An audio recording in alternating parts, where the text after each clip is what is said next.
अस्सलाम वालेकुम जी, मेरा नाम आमिर बिलाल है। नाजरीन, इससे पहले हमने बात की थी आर्मीनिया और आज़रबाईजान के जो जंग जारी है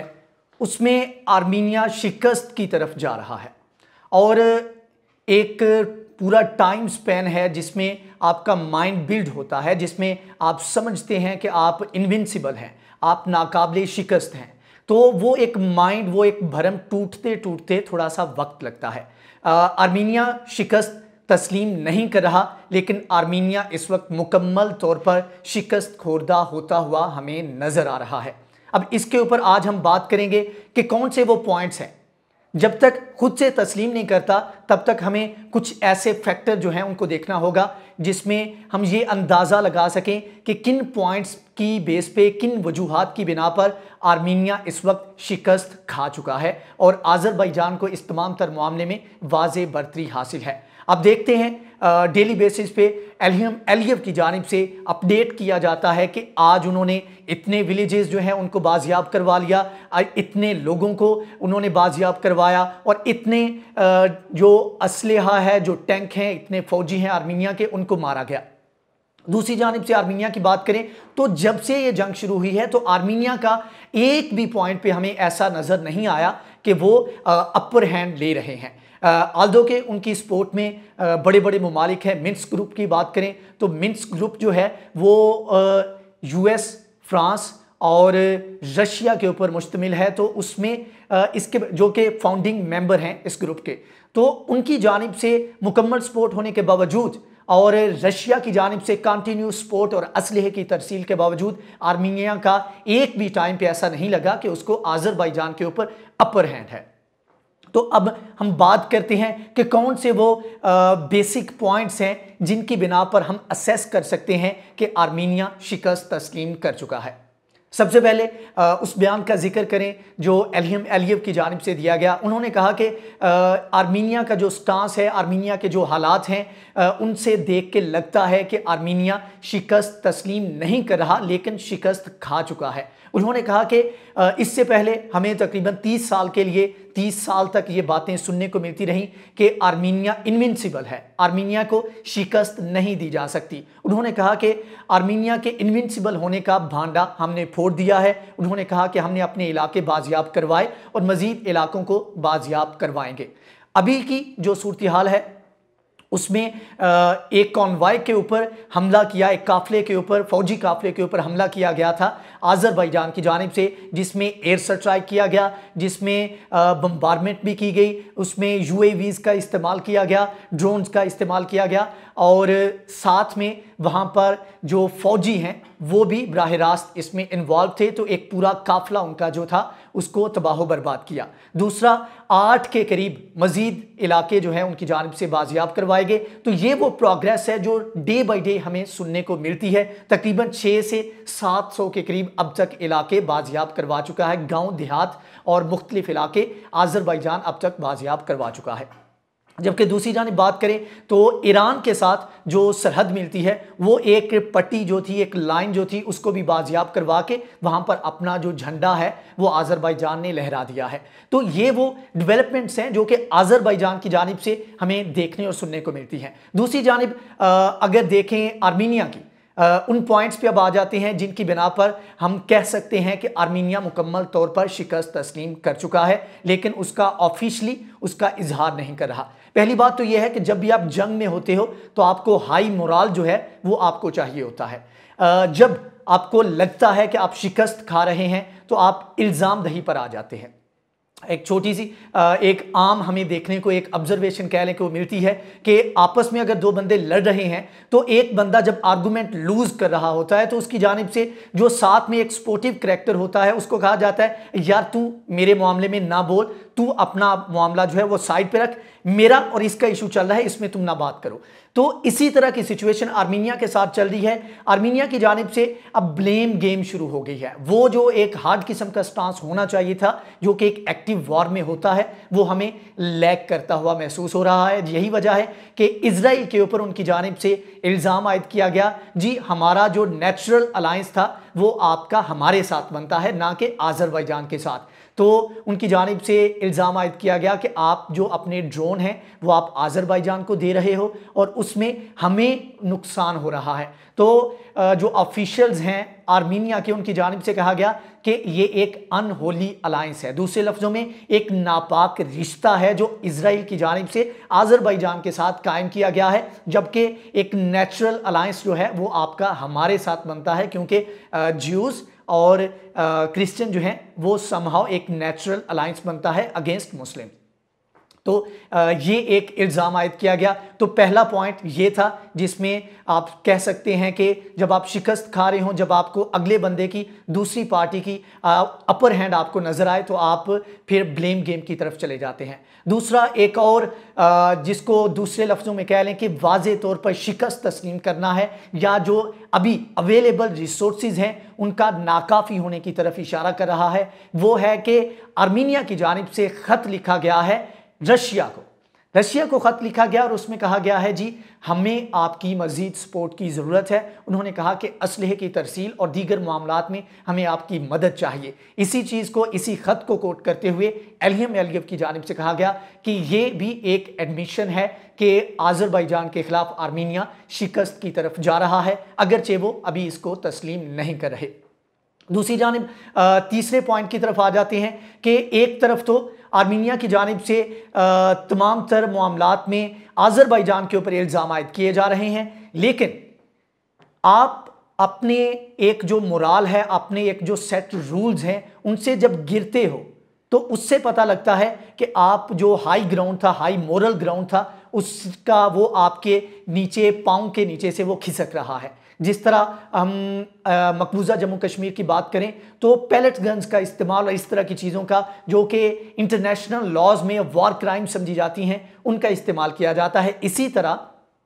आर्मीनिया की जानिब से अब आबादी को निशाना बनाना शुरू कर दिया गया है, सिविलियन को निशाना बनाना शुरू कर दिया गया है। तकरीबन 3 से 4 दिन पहले 143 किलोमीटर दूर का फासला तय करके उनकी जानिब से बम्बारमेंट की गई और उसमें सिविलियंस को निशाना बनाया गया। और अब हाल में एक स्कूल के ऊपर बम्बारमेंट की गई है आर्मीनिया की जानिब से। इसमें आपको बताता चलूँ कि पुराने दौर में ऐसा होता था कि जहाँ पर मंजनीक का इस्तेमाल किया जाता था या दीगर जो पुराने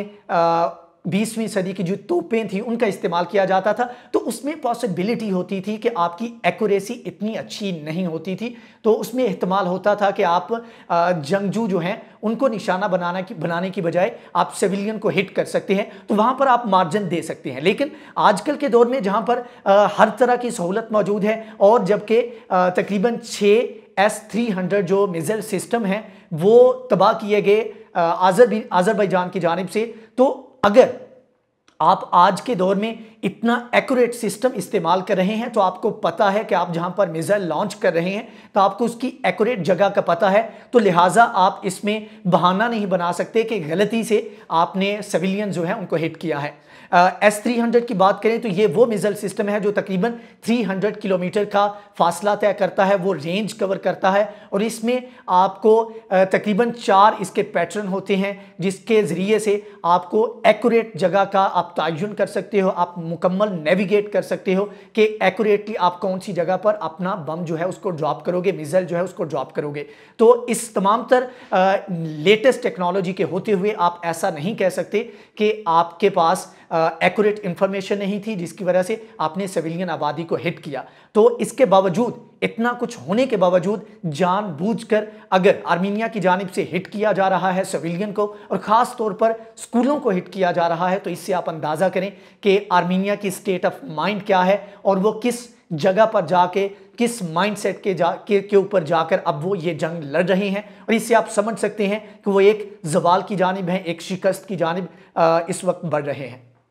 चौथा पॉइंट ये था कि चौथे पॉइंट में हम बात करें कि किस तरीके से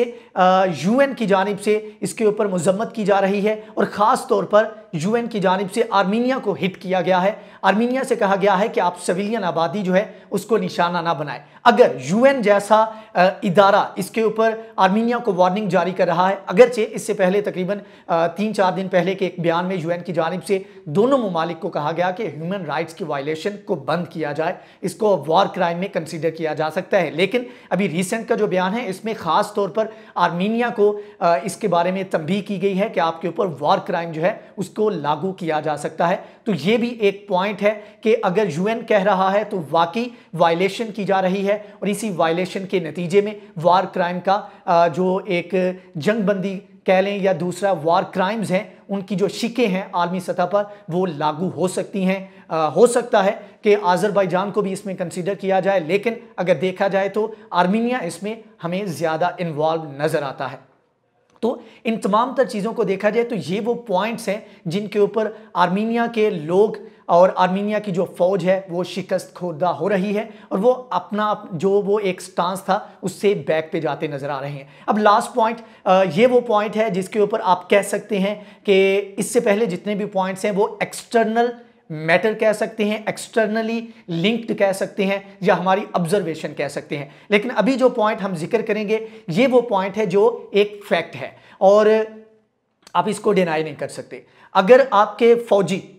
जंग में अच्छे से लड़ रहे हैं या खेल की बात करें तो खेल में अगर आपका खिलाड़ी जो है अच्छा परफॉर्म कर रहा है तो उसको हटाने की ज़रूरत नहीं पड़ती, उसको बिठाने का कोई जवाब पैदा नहीं होता। लेकिन आर्मीनिया की जानिब से जब ये जंग लगी तो तकरीबन दूसरे हफ्ते में उनकी जानिब से सबसे पहले अपने जो बॉर्डर की सिक्योरिटी का जो चार्ज था जिस बंदे के पास, ठीक है, उसको उनकी जानिब से सैक किया गया और उसकी जगह पे नए बंदे को तैनात किया गया। तो इसका मतलब है कि जो रिजल्ट आर्मीनिया के लोग, आर्मीनिया की गवर्नमेंट और फौज चाहती थी उनको वहां पे वो रिजल्ट नहीं मिल रहे थे। यही वजह थी उनकी जानिब से अपने हाई ऑफिशियल जो थे उनको वहां से सैक किया गया। दूसरा जो बॉर्डर सर्वेलेंस का एक इदारा था उनका जो हेड था। अब सर्वेलेंस के ऊपर बात करें तो सर्वेलेंस वो सिस्टम है जिसमें आप जो दुश्मन है उसकी नकलो हरकत के ऊपर आप नज़र रखते हो। तो सर्वेलेंस का जो हेड था उसको उनकी जानिब से सैक किया गया। इसकी रीज़न ये थी कि आज़रबाईजान के जो ड्रोन्स थे, यूएवीज़ थे, वो उसमें आकर जो अंदर हदूद में आकर वो अटैक करते थे। एक तो अटैक करते थे, दूसरा जो टैंक थे उनको ख़ास तौर पर निशाना बनाते थे और साथ में उसकी फुटेज भी रिकॉर्ड करते थे और बाद में उसको पूरी दुनिया के सामने एलहम एलियव जो है उसको पोस्ट करते थे। पूरी दुनिया के सामने उनकी फॉरेन मिनिस्ट्री जो है वो लेकर आती थी। तो ये वो एक ऐसा नैरेटिव बिल्ड हुआ जिसको ऐसे कह लें कि आज़रबाईजान की फ़ौज को इसका फ़ायदा हुआ और नैरेटिव बिल्डिंग में इसका इतना फ़ायदा हुआ कि आर्मीनिया के जो फौजी थे, आर्मीनिया की जो गवर्नमेंट थी वो इतना प्रेशर में आई कि उनकी जानिब से अपना जो सर्वेलेंस का हेड था उसको उनकी जानिब से सैक किया गया, उसको तब्दील किया गया। तो ये वो हकायक हैं, ये वो चीज़ें हैं, ये वो पैटर्न हैं जिनकी बेस पे हम कह सकते हैं कि अभी तक कोई खातिर खा कामयाबी हासिल नहीं हुई आर्मीनिया को इस जंग में और डे बाई डे आज़रबाईजान अपने तमाम तर इलाके जो हैं उनकी बाजियाबी, उनकी बाजियाब करवाने की जानिब वो गामजन है। और इससे पहले एक और जो लेटेस्ट डेवलपमेंट है उसमें आपको बताएं कि आज़रबाईजान का जब ये जंग शुरू हुई और सीज़ फायर की पाबंदी के बारे में बात की जाती रही और 8 अक्टूबर को जब पहला सीज़ फायर हुआ तो उस वक्त आज़रबाईजान की जानिब से एक स्टांस रखा गया। उनकी जानिब से कहना था कि कोई भी बात करे, आप किसी भी तरह इस इशू को लेकर चलें, लेकिन उस तमाम तर मामले में निगोशिएशन जो होंगी उस तमाम तर मामले में तुर्की लाजमी बैठेगा। तो फ्रांस के बाहर होने के बाद, यूएस के बाहर होने के बाद अब रशिया एक वाहिद प्लेयर था जो कि इस तमाम तर इशू को रिजॉल्व कर सकता है। तो रशिया की जानिब से बाकायदा तौर पर तस्लीम किया गया है कि तमाम तर जो इशू है उसको रिजॉल्व करने के लिए तुर्की की इन्वॉल्वमेंट जो है वो लाजमी है। तुर्की बैठेगा तब ही ये मामलात हल होंगे। तो तुर्की का जो एक रोल था जो वो काफ़ी अरसे से डिमांड कर रहा था वो रोल एक्चुअली उसको मिल गया है और अब रशिया और तुर्की मिलकर इस इशू को रिजॉल्व करने के हवाले से इक़दाम करेंगे। अब देखना है कि इसमें आज़रबाईजान अपने इलाके मज़ीद कितने बाजियाब करवाता है और सीज़ फायर से पहले एक्चुअल जो रिजॉल्व इशू होगा उससे पहले कितना इलाका आज़रबाईजान के हिस्से में आता है या फिर आज़रबाईजान अपना जो एक बेसिक स्टांस है उसके ऊपर कायम रहेगा कि जब तक नगोर्नो काराबाख का तमाम तर इलाका उसके पास नहीं आ जाता वो ये जंगबंदी नहीं करेंगे। जब तक विड्रॉल नहीं हो जाता तब तक वो अपने स्टांस पे कायम रहेंगे। तो आने वाले वक्त हमें बताएगा कि इसमें क्या डेवलपमेंट्स आती हैं, क्या ये जंग जारी रहती है या फिर ऐसा एग्रीमेंट सामने आता है जिसमें विड्रॉल पॉसिबल हो पाता है नगोर्नो काराबाख से आर्मीनिया का। और इसमें अब देखना है कि जब मेन प्लेयर्स के तौर पर तुर्की और रशिया सामने आ चुके हैं तो ये दोनों ममालिक क्या एक ऐसे एग्रीमेंट की जानिब चल पाते हैं, एक